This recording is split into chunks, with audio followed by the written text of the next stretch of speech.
Hi. Yeah. Oh, let me say one thing. Hey, who's the nation? I just want to remind you, so Leslie is our original speaker. She had COVID, so Maya's filling in, and Maya's doing a great job here. Yeah. Thank you, Maya. All right, my name is Maya and I'm an addict. And so if I mess up or don't say something that's really spiritual or profound, we can just blame Leslie because she was supposed to be here and she has COVID and they asked me at the last minute. So everything's her fault. Can we just... or DeAndre. Oh gosh, I forgot about DeAndre. DeAndre's lucky that she has COVID, because then it would be his fault. Can I just start off with the serenity prayer and just a moment of silence? I want to acknowledge that there's been some significant losses recently in the program, and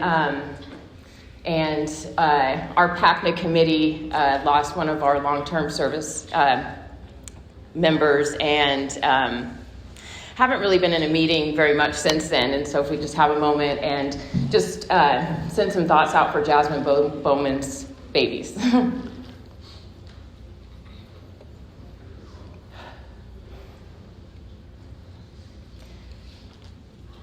going to do the serenity prayer just to get centered. God, grant me the serenity to accept the things I cannot change, the courage to change the things I can, and the wisdom to know the difference. All right, so a couple disclaimers for me. It is hot as hell up here. I don't know if it's just the anxiety or the nerves, but I'm hot. I also live with anxiety and I manage anxiety, so I'm feeling really nervous and shaky, and that's just what happens to me when I'm in front of a bunch of people trying to say something important and want to really sound good and profound and save somebody's life. Same thing that Casey said. I don't really have to say much because Casey kind of set the tone perfect. So, but what I'm going to do first is I'm going to read this. And so this is out of We Do Recover. And when I read this part, I was new in recovery, and my first sponsor gave me a gift of a basic text, and she, in that basic text, she said, "I look forward to sharing everything I know about this program with you." And what I did was, when I got out of treatment, I would just be on the bus all the time. I didn't have anywhere to go. I didn't have anything to do. I didn't have my kids. I didn't have nothing, and so I would just ride the bus around Vancouver and just read the basic text on the bus. And I just remember that when I read this part, it was just it spoke to me in a way that I hadn't had words speak to me before. And I hadn't really got confidence in the fellowship by going to meetings yet. I didn't quite believe that it would work for me. But when I read this part in this book, I was just maybe, just maybe, I can get some of what I'm seeing happening in the meetings. Maybe that can happen to me. And so it says, "There's no model for the recovering addict. When the drugs go in the Addict Works program, wonderful things happen. Lost dreams awaken and new possibilities arise. Our willingness to grow spiritually keeps us buoyant. When we take the actions indicated in the steps, the results are a change in our personality. It is our actions that are important. We leave the results to our higher power. Recovery becomes a contact process. We lose the fear of touching and of being touched. We learn that a simple, loving hug can make all the difference in the world when we feel alone. We experience real love and real friendship. We know that we are powerless over a disease that is incurable, progressive, and fatal. If not arrested, it gets worse until we die. We cannot deal with the obsession and compulsion. The only alternative is to stop using and start learning how to live. When we are willing to follow this course of action and take advantage of the help available to us, a whole new life is possible. In this way, we do recover." And this was the part that hit me. It says, "Today, secure in the love of the fellowship, we can finally look another human being in the eye and be grateful for who we are." And when I read that, I wasn't experiencing any of that stuff, right? None of that had came true in my life. But that part about looking another human being in the eye and being grateful for who we are was something that I wanted to do so badly. When I got here, and this is just to qualify, I'm not going to stay a bunch in the disease, or I'll try not to anyway. Sometimes it's like a suction; it'll just keep you there for a minute. But when I got here, I had done all those things that I said that I wouldn't do, right? I had used for a long time, but I hadn't used the things that I said I wouldn't, when I was using in the beginning, it was just like, socially acceptable drugs. and so I used to think I was all right. I was cool. I'm from North Portland, St. John. So it was just like, as long as I don't smoke crack or do meth, I'm good. And I didn't really know nobody that was doing heroin. So that wasn't a big deal. And, but the disease, like the alcohol, had already consumed like my ego and my self-worth. I would take a drink and be like, oh my God, I'm just cool. I can kick it. Like all of a sudden I wasn't worried about how I looked or what I was wearing or all this stuff. It was just like, and I started drinking at a very, very young age. I hear people talk about in meetings, they're like, I was an addict since I was like 5 years old. And I was like, that's some bullshit, right? And, but the truth is that I don't remember the first time I used, but one of the times that I had used, me and my sister, we were down at Cathedral Park, down under the St. John's Bridge, because we used to kick it down there, and we were fucked up, right? I mean, I was so drunk, and these women came, and they were like, what the hell is like these little kids down underneath the park drunk? And they took us home, and when they got to my house, they saw that there were no adults there, and there was like these 2 young kids drunk, and so they called the police, and me and my brother and my sister went into foster care, and I was in the 4th grade. And so the disease had definitely caught on at a very young age for me, and when I look at my own children, or I look at my son, and I'm like, oh my God, I couldn't even imagine like that happening in his life. I just I can't even wrap my head around it. And for some reason, up until I did a lot of step work, I just thought that was just the way it was. And I thought it was really that it was okay. I didn't even really see that it was a problem. Even as an adult, I didn't see that was a problem. Anyways, so the disease was like in my life. And I remember growing up, the only thing I really wanted is I wanted to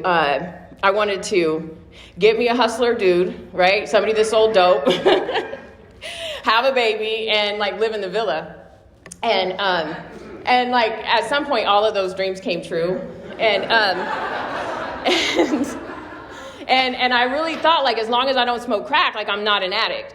And this is really in the beginning of the opioid crisis when that started. I don't know. I guess that's the word for it. We was popping pills, and I didn't even realize as I was taking them that all of a sudden I had this physical addiction that I didn't even know what to call it. I didn't know what to say. All I knew is I could not stop using. I could not stop using no matter how. I didn't want to, really. I don't think. I just knew that I had to have something every day and that I couldn't go a day without it. And so, in the end, I thought, I all I wanted to do was be a mom, live in the villa, and take care of my kids. And in the end, I had 4 daughters, and my last daughter, I couldn't stop using. She was born addicted. And I just couldn't stop using.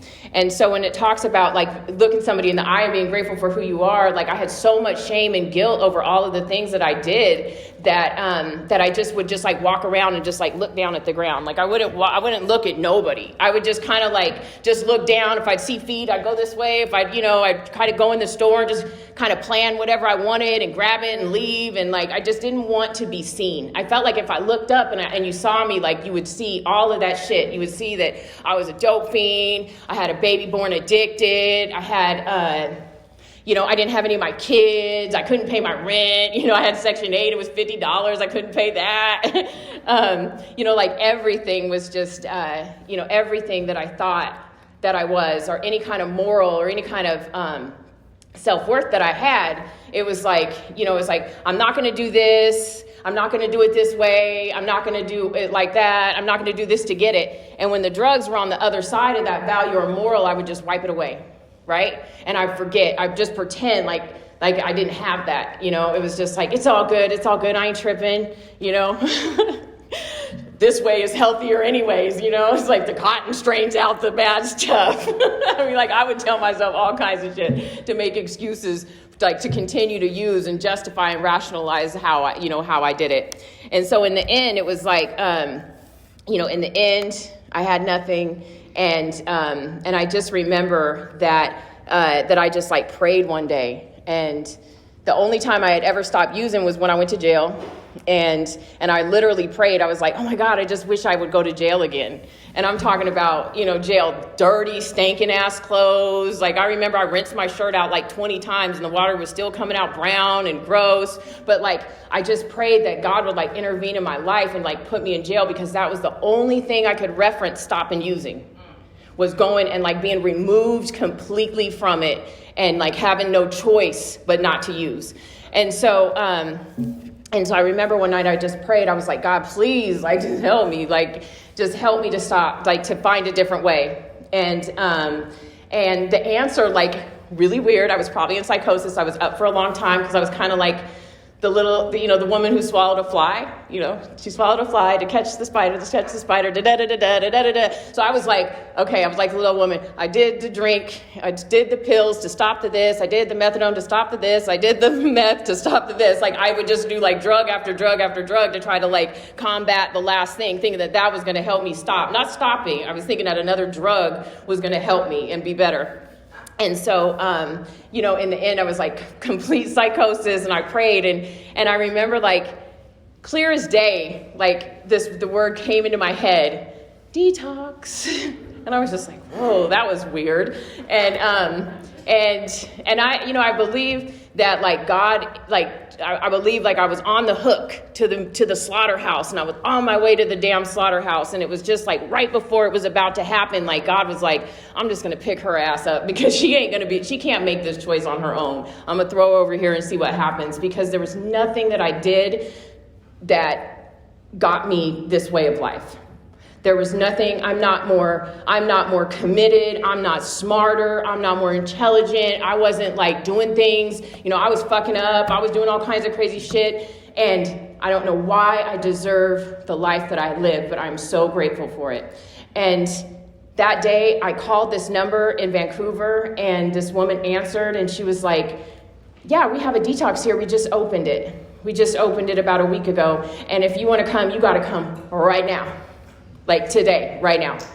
And it was like 7 o'clock at night, and I was tripping. I'm like, who the hell has me come to detox at 7 o'clock at night? I mean, the only thing I had ever heard of is like, I did have some old school dope fiends that used to go to Hooper in the morning, but like, I didn't know people to go to Hooper at night. I was kind of tripping. Went to detox at night. And so I went, and, and I just say that because, man, like those actions and all that setup, like changed my entire life. Like that one action of just being willing to like follow a direction, or being desperate enough to like do what the hell somebody tells me to do and go. Because when she told me, I was just like, oh no, I got some stuff to do. I got to take care of my business, like I had any business. Like I was literally driving a stolen car where we like took a fucking photocopy of an old license plate and like put it in the license plate. This was a long time ago. Don't judge me about the current stolen cars. That's not me. But I really just thought like, no way, like I got stuff to do. And I went in, and this woman was so nice and kind to me. She was so nice and kind to me. And I went in there, I was looking toe up, man. I'm talking about I would ride a bicycle all day long in St. John's. I would just ride a bike and get high. And when I came in there, I had like my face had like scabs everywhere. I looked like I had MRSA on my face. I had something going on my neck. Thought something was in there. I had track marks everywhere because, man, I don't know why I did it. I don't know why I did drugs that way, but I did, but I wasn't good at it. I was good at getting high, but I wasn't good at doing it. And so my arms look a hot mess. And she just like was just kind and gave me water and just gave me some food and said, yeah, we're going to get you in here and you're going to be okay. And, that treatment center was like a really quick 28-day spin dry treatment center, blah, blah, blah, blah, blah. And, the guy told me, I thought I was, I'm sitting in meetings now, right? I thought I was like unique. And he was like, you know what, not everybody's going to make it. And I thought I was the only one who was told that. Now I hear like, you were told that too? And I was like, well, I am, And the truth is that in that treatment center, one of the most beautiful things that they did is there was a meeting over at the VA hospital before they changed Lifeline over there. there was a meeting at the VA hospital, and we got to go to the meeting, and when I went into that meeting, I went because you had coffee and they weren't giving us coffee and treatment. I don't know about treatment nowadays, but like, why the hell can't people have coffee? It's really whatever. Anyway, so I went over there and you know those big ass pots of coffee that take like 2 hours to heat up? Well, they forgot to plug it in. And so I get in there and there was no damn coffee. and so I was just like, what the hell? I walked in here, there's all these people laughing and smiling, doing the same shit we was doing just a few minutes ago. And just like having these like conversations and like, just loving life. And this lady comes over and she hugs me for a really long ass time. And I'm just like, fucking stop touching me. And it just felt so, I literally felt like it was an out of body. Like all I know is this shit ain't cool, right? You need to stop touching me. Can we get some coffee? Can we do something? Like I just wanted something. And this guy, it was his 5 years, and he starts sharing, and I'm sure if you've heard me share, if my story doesn't change very much, so I'm sorry for people who just heard me speak recently that this part doesn't change. But, I was in there and I was looking at all of the differences, and that's really all I could think of was the differences. I could not think of anything besides coffee that I wanted in that damn meeting because it was so weird. I did not think that the joy and the love and the conversations and the friendships and all of that shit that was going on, that could happen in my life. And this guy started talking, and he started talking about his job and his motorcycle, and he was bald-headed, and he had tattoos everywhere, and I had a little fucking gangster tattoo right here, but it was nothing. And but all I could think of is like this place, and it was all white people. Not to say that, because those white people saved my fucking life and loved me and fucking fed and poured into me like I've never been poured into before. But in that moment, I wanted somebody that looked like me, and I felt like, and I was looking for any reason to not belong. And this guy started talking about that, and then all of a sudden he told this story about being like up for like forever in this trailer that's outside of his mom's house, and his mom banging on the door and him pretending like he wasn't in there, and him saying like your kid's on the phone and she wants to talk to you, and he was just like trying to be quiet and not move and make a sound because he didn't want his mom to know that he was in there. And he felt so guilty about not talking to his kid. And he said, I'll call her later or whatever. But at that point, it had been almost a year because, like, you're in work time when you're using, right? It's like, I'll call you tomorrow. I'll call you tomorrow. I'll call you tomorrow. I'll call you tomorrow. All of a sudden, a fucking year goes by. And the truth is it gets easier, right? You use more and you just try to detach and not remember. I knew that. I knew that feeling so deeply. I knew how it was to for my kids to want me to call them on their birthdays, on Christmas, on holidays, on any day, and just say I'm alive and like not be able to do it. And for the first time ever in my life, I could look at this man that looked completely different than me, and all I could see is that we were exactly the same. And for the first time, I had this like little mustard seed that they talk about of hope. I was like, maybe, just maybe, if I keep coming back, I don't know, maybe I'll get something. I didn't think I would get all the things that I was seeing. And I also met my first sponsor in that meeting. She gave me that book. She gave me a book that said what I said earlier. And man, that woman saved my damn life, right? I got out of... First of all, I was like, I'm leaving treatment every other week. I'm leaving. I just wanted people to tell me, please stay. We don't want you to go, right? I would just be like dramatic and like, I'm going to go. Like, where the hell was I going to go? My mama wasn't letting me at her house. I didn't have a home. Like, there was nowhere for me to go except for where I was at. And I remember when I got out, I was like, oh yeah, I'm gonna go get my kids and I'm gonna do this. And she's like, no, you're not. She said, you are gonna learn how to go to meetings and you're gonna learn how to stay clean so that you don't disappoint those kids when things get challenging. You're gonna build trust and you're gonna build a foundation that you can show up and that you can have integrity. And then we'll talk about when you're gonna go get the kids. And that's exactly what I did. I went to meetings all day, every day. I went to her house and I didn't know what to do. Nobody let me in my mom, I'm her baby. I'm the baby. And my mom was not letting me in her home. Just imagine how far she had to get to tell me I wasn't allowed in her house. just the pain that she had to go through for her to make a decision to tell that her baby was not allowed. I cannot do no wrong. It is all my friends' fault. If anything goes down, she is telling it's my friends. It is never me. And she had to say no to me. And this woman loved me. And she was like, we are going to go to area. And I'm like, I have no idea what that shit is, but okay. And she was like, there's donuts and coffee. Here I go with the coffee, right? And so we went, and there was donuts and coffee, and it was really boring. And I was like, this shit is stupid. But then all of a sudden, like, they just started heating up. The damn literature dude had like stole all the money. He stole all the money, and somebody threw a book across the room because they started fighting, saying that you knew about it and you knew about them over there eating donuts, drinking coffee. Like, oh my fucking God, I can't wait to come back here. And I mean, it was like I had like found my home, man, and I had a home group, a noon meeting home group, and I would have to go there and I would pick up cigarette butts outside. Like, that was my job, and I didn't smoke. And I would just go and be like, I have to pick up cigarette butts because if I don't do it, we're going to lose our meeting space and blah, blah, blah, blah, blah. And I just felt so needed. I felt so needed to pick up them butts, man. I had a job. I ain't never had no fucking job, right?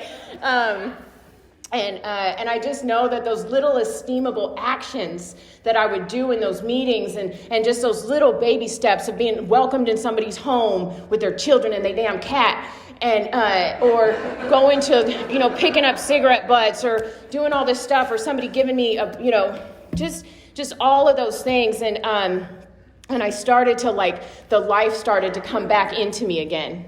I started to think about, I started to have little hopes and dreams and do all of that. And, I remember I got this book. This is the 20th anniversary book. And I remember one of the things is I became a service junkie. Look, that meeting, the area meeting where they was beefing, that was enough. I love service. It has stuck ever since then. And the next thing that I really learned to love is at some point I got a different sponsor. That sponsor was, it was time for me to get a different sponsor and work on some different things. I needed to work on that parenting stuff and that guilt and that shame and some abuse stuff. And I needed really to work with a woman who knew a lot about that. And I lied to both of the sponsors at first, and I had two sponsors, one in Vancouver and one in Washington. They both do a lot of service, and they would come into a meeting together, and I would try to keep them apart so they didn't tell each other. All I thought, I was so self-centered. I just thought the first thing they're going to talk about is me, right? I just thought everything was about me. And then my new sponsor at some point told me, I needed to call this woman, and I needed to tell her that I loved her, and I needed to tell her thank you. I needed to tell her how grateful I was for loving me and for all the things that she did with me. I was so afraid to make that call. I thought that she would never want to talk to me again. I thought that I was I'm loyal till the wheels fall off, right? And I learned in Narcotics Anonymous by that action, no, I get to transition. And it doesn't mean that things are over. It doesn't mean that I don't love somebody. It just means that I'm ready for something else. And that's actually a great sign of growth. She gave me the ability to be able to stand up and say that.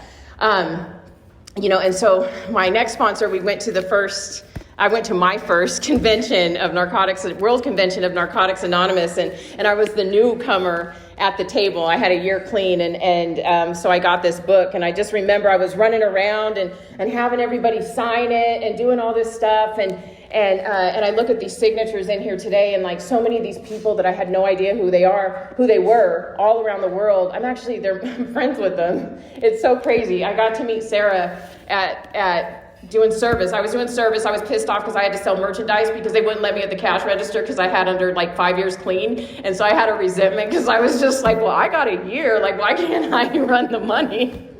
And so they separated me and my sponsor and made me hand out the sizes of the shirts, not take money. But God is good, right? Because in that doing that service, this woman came up to me and was like, "You're from Portland? Oh my God, my family's from Portland," and blah blah blah blah blah. And we exchanged numbers, and she's like my family. That's my sister. That's my family. And so I'm just grateful that I wasn't at the cash register because I probably would have tried to steal some money too. I was broke.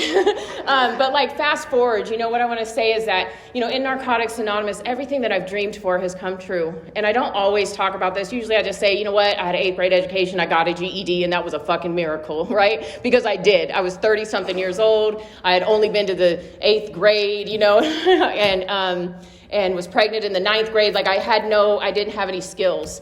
And so when I was about 32, I got a GED and continued to go back to school and got degrees and like got off Section 8. I got Section 8 again, right? Before they kicked me off because I didn't pay the $50 rent. But I got Section 8 again. And what I'm saying, I'm grateful for that. It helped me to be able to learn some skills, to be able to to pay bills and to get an education and have my kids and not worry about some things. But I've been able to buy a home, have a driver's license, not clean up wreckage, do all of these things. The gifts are endless. But the true reason why I wanted to get clean was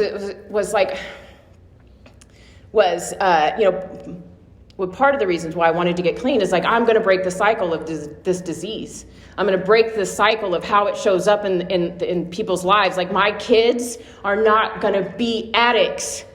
Because I'm fucking clean, right? And me. And so what I know is that me being clean doesn't get to stop the journey that my children get to go through, right? They get their own journey.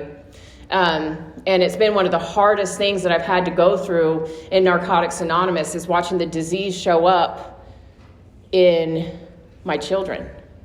And watching them struggle and watching them and knowing the things that I did to use and the ways that I used and then finding ways and means to get more and knowing that these little beautiful spirits that now that's what they're doing, or watching my grandchildren not get the care that they should be given because the disease is showing up in their household. And I don't talk about, I do talk about that, but not in depth about how it feels, right? Not in depth about how it feels when I look at my daughter and I can see all the ways that I failed her or how and I know that, as a kid, somebody said this to me recently and it touched a part of my spirit that I didn't even realize. And they were we can survive as children. Children are fucking resilient.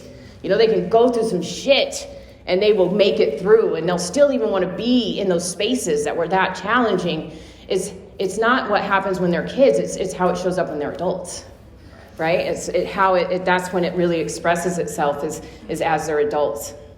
And so I've been really just thinking about my responsibility and the ways that my daughters act, and so and so that's one of the realities that has been really challenging for me, especially that's one of the challenges that is for me. Okay. So what I want to say is if you're new here and, people always say that. I'm going to say this and shut up. If you're new here, you're right where you're supposed to be. If you're new here and you're man, fuck this shit. This ain't for me. How am I going to, how does my life change? And how am I going to get all these things when I ain't got shit? I was how do I took the bus to buy groceries for years. Right. with 4 children. Right. Let me tell you, I had the kids meet me at the bus stop with a grocery cart. I would take the cart to the, it's just anything. If you want to just if you just want to scream and cry because your kids are in the disease, and I would be resentful because people would be talking about their kids graduating high school and going to college, and mine was in LA and I couldn't find her, and I went to, just all of this stuff, and I would be pissed off just hearing people talk, and we look, how bad that is to hear people celebrate the joys that are happening in their families' lives, and I would get mad. It's just it's a part of my, that's just, it's such an ugly piece of me that that's such a hard process to go through. But what I want to say is that I haven't done everything perfect in here. I've done a lot of things that I don't even understand, why I still continue to get the gift. But the thing that I've done, the one thing that I've done perfect is I just have not used no matter what. I don't care how hard it gets.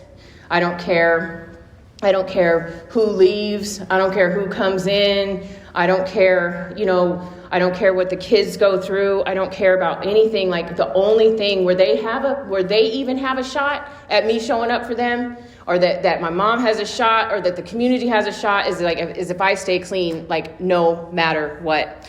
So, yeah, thank you all for letting me share.